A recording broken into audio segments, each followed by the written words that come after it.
Saya berharap Badan Perhubungan akan melakukan apa sahaja, tambah lagi pengundi di sana.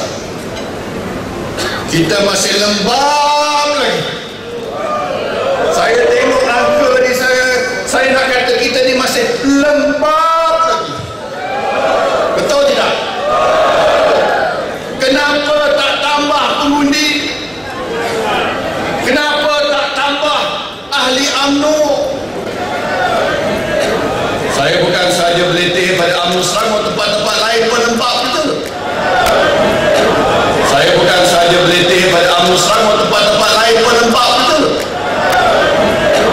Saya bukan sahaja berletih pada UMNO Selangor, tempat-tempat lain pun lembab betul.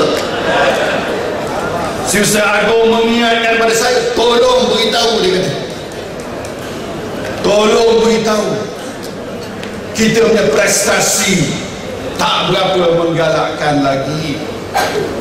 Bangkitlah tuan-tuan sekalian, bangkitlah kita daripada keadaan ini, bangkitlah kita dengan semangat yang baru.